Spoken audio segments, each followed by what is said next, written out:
Case 10, Death Valley, California. Disappearance of Ridley Scott, age 30. Statement given by Dan Rudgen, age 30, in 2007. I go there a lot. Death Valley. I ride my quad through the sand dunes. I have a spot I like to go to. It's always empty. Not too many people know of it. I took Ridley, only person I could trust to not tell others. I hate that I took Ridley. If there was one thing I could take back, it would be bringing him there. I told Ridley to pack lightly. It would take us 3 hours to get there, and we were going to spend the night. No use coming back that same day.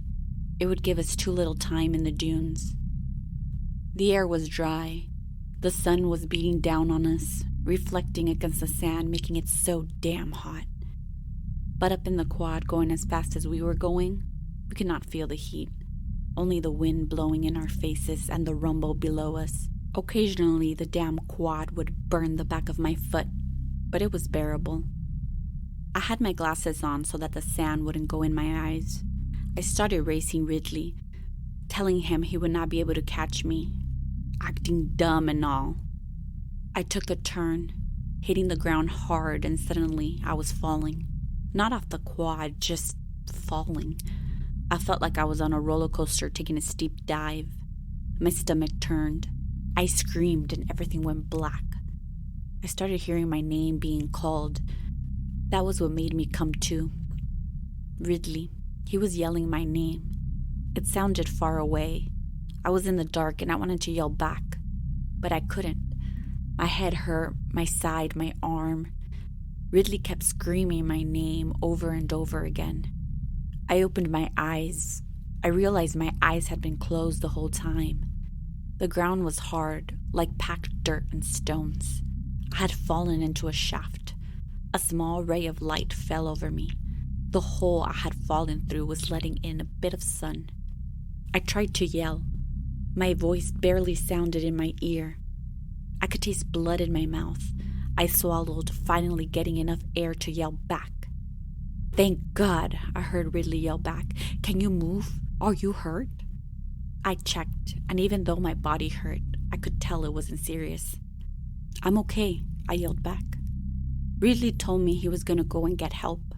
I knew it was going to take them a few hours to get here. The sun would be setting in a few hours. I could only pray that they would get here before then. My quad was still on the top. It hadn't fit through the hole I fell through, and Ridley managed to pull it out. It would serve as a marker to where I was. It took me a few minutes before I was able to get up. I could tell I had twisted my ankle, and there was a cut on my head that was bleeding, but nothing was broken. There was a space to the right of the shaft, a tunnel. It was dark, but it looked like it was about 10 feet by 10, enough that I could walk through if I wanted to. It was better than staying still for a few hours. I had my flip phone in my pocket. It had no signal, but I could use the screen as a light. The battery was full, and it would last me several hours. I tested my weight on my twisted ankle. It was tender, but bearable. The light of my phone barely provided me with any sight. I put my hand against the wall, guiding myself with it. It was just a dark tunnel, probably a long-forgotten mine shaft. I walked through for about 5 minutes. There was nothing. I was going to turn back when my hand caught against something in the wall. Stone. Carved stone. I flashed my phone at it, staring face to face to a stone carving. The stone was carved into a face and body. The face looked grotesque. Large eyes, nose, and a vicious smile. The statue wasn't very tall. Next to it, there were more statues, all lining the wall, at least 15 of them. The detail on them was amazing. I kept thinking, who had put them down here? How long have they been here, lost within the dunes?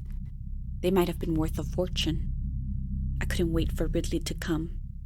We could call a museum or something. This could be a discovery. I looked at each of them, similar yet unique to each other. I passed the statues, wanted to see what was beyond them. Would there be more? Would there be something else? I walked for another minute until the wall I was guiding my hand against disappeared. I lifted my phone up. I could make out a large room. I was no longer in a tunnel. There were more carvings in the rooms, not statues anymore, more like stone carvings of... I'm not sure. I would have said it was furniture, stone furniture. I inspected it. They were like the statues. The details were so perfect. The artist was amazing. I thought I had found relics from a long-forgotten artist, and I would bring his work to recognition. The stone was not dirty. It looked polished, clean. It surprised me, but I didn't think much of it. I was enchanted by the place. On the other side of the room, the tunnel continued.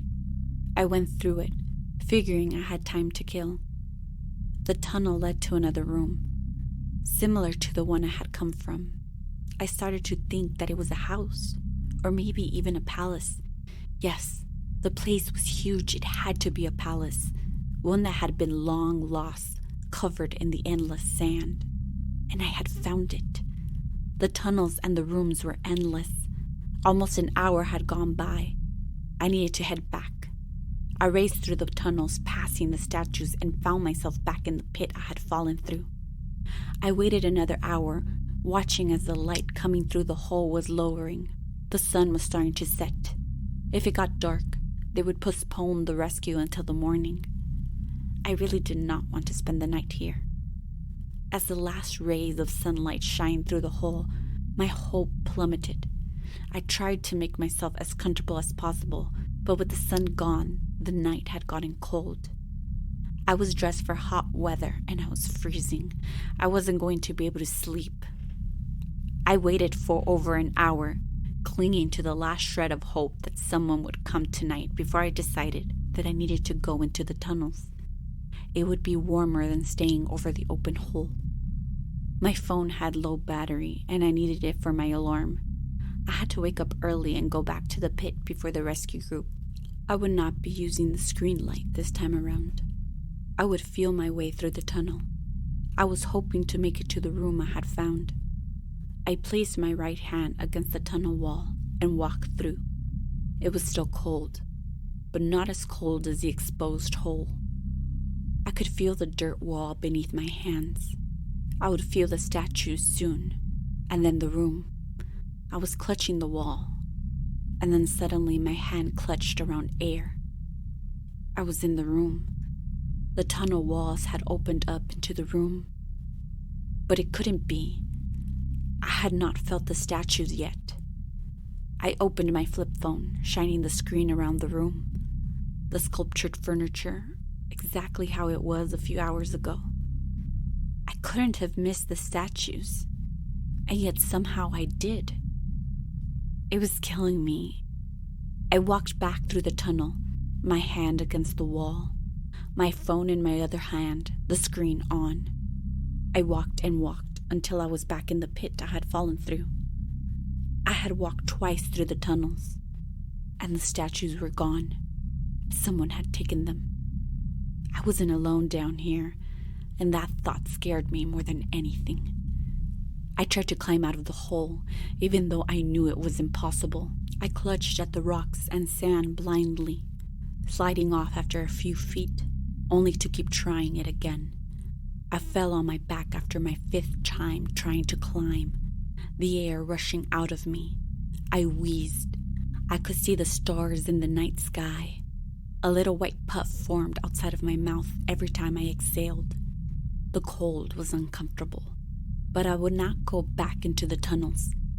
I would not be able to sleep knowing that someone, or many someones, were in there. It could not have been one person who had moved all those statues. And how could they have done it? I wasn't able to move them with how heavy they were. What could have done it and not have made a sound? I huddled into myself. I felt every bone in my body shake. I wasn't sure if it was my breathing or if a sob was coming out of me. I tore open my eyes. Somehow I had fallen asleep or passed out from the cold. I was stiff and it was dark.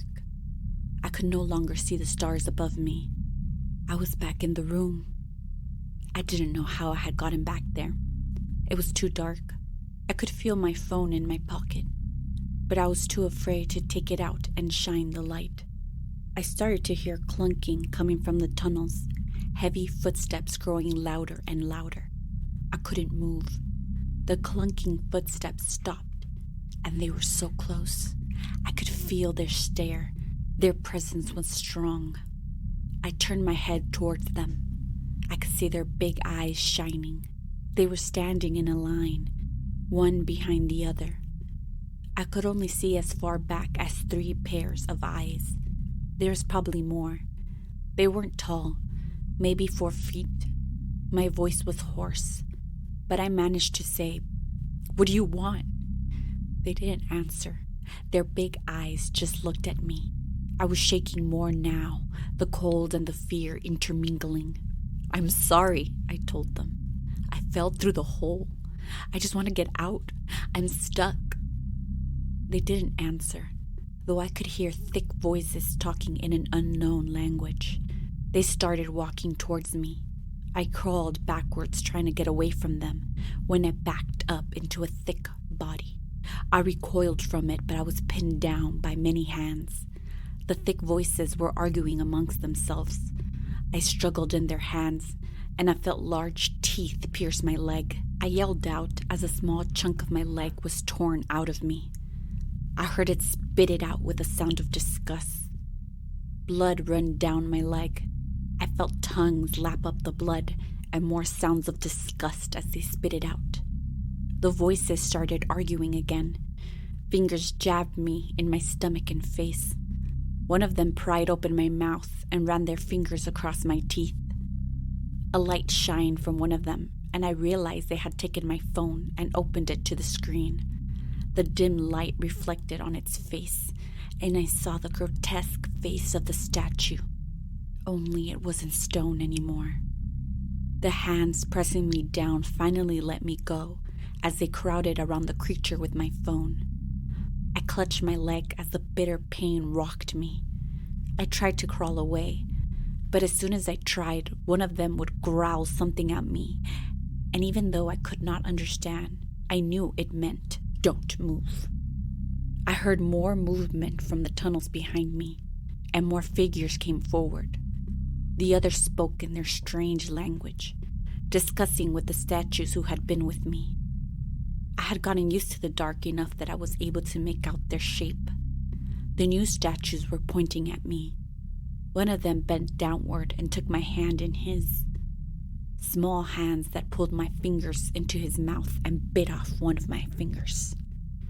I cried out. Another one from behind grabbed my neck and I felt his breath on me.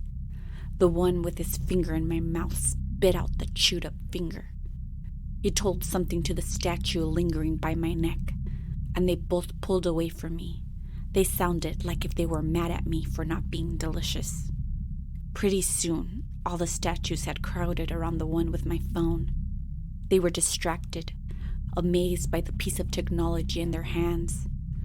Somehow, they had pressed a button that made my ringtone sound. I tightened my hand on my finger, trying to apply pressure so it would stop bleeding. I could rule out them eating me, but what would they do? Would they still kill me?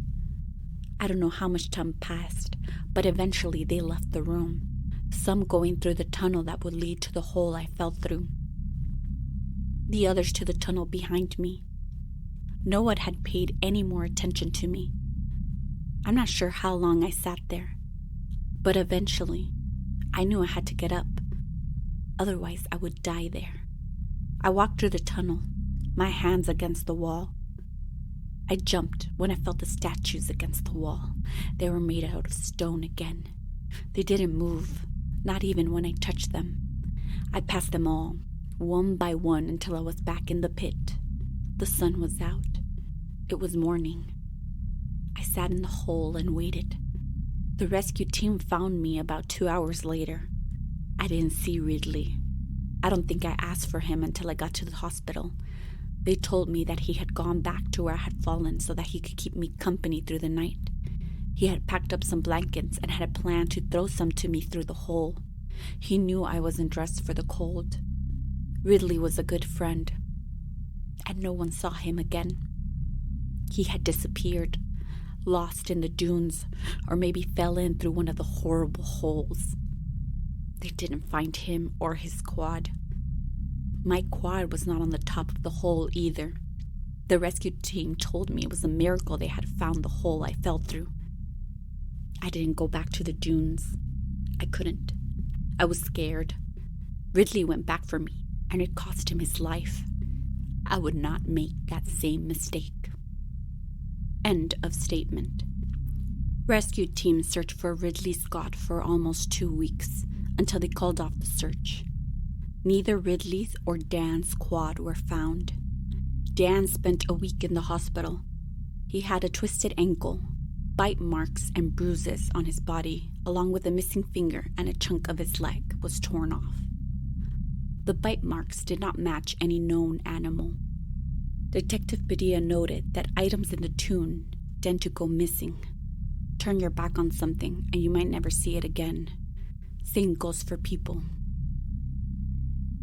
That's a creepy note. I'm going to label this case as resolved. This person was lost in a harsh environment with little supplies for survival. There doesn't seem to be any foul play involved with Ridley Scott. And to be honest, Dan's statement does not provide anything for Ridley. End of Case 10.